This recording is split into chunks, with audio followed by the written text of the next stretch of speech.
আসসালামু আলাইকুম ভিউয়ার্স।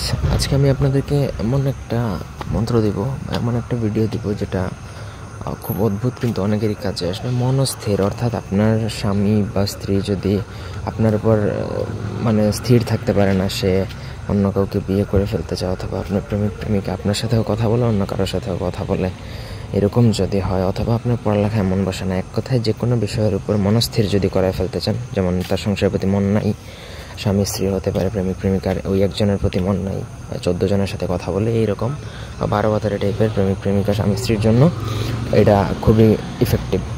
তাছাড়া পড়ালেখা বা যে কোনো বিষয় মনস্থির করে ফেলতে পারবেন তার। তো যেই মন্ত্রটা দেওয়া আছে এটা একটু বড়, তবে প্রথমত এটা কয়েকবার পড়ে নেবেন, 108 বার আমার অনুমতি নিয়ে পড়ে নিলে এটা সিদ্ধ হয়ে যাবে। সিদ্ধ হয়ে যাওয়ার পরে যাদের মন সবসময় উন্মত্ত, অন্যদিকে কি থাকে, তো যেমন যেটা দোকানে হতে পারে, ব্যবসা বাণিজ্য, যে কোনো কিছুতেই যদি কারো মন না বসে, এক কথায় সব কিছুতে মন বসাতে পারবেন, তাহলে এই এক নিঃশ্বাসে নদী থেকে বা পুকুর থেকে জল আনবেন, সেই পানির মধ্যে এই মন্ত্র 7 বার করে 7টা ফু দিয়ে তাকে যে কোনোভাবে খাইয়ে দিতে পারলে, সে যেই হোক না কেন, তার মন কিন্তু স্থির হয়ে যাবে। ওই যেই নিয়তে করা হবে বা যে যার জন্য করবে, যেই বিষয়ে করা হবে সেই বিষয়ের উপর তার মন স্থির হয়ে যাবে। ওইটা ছাড়া সে কিছুই আর বুঝবে না।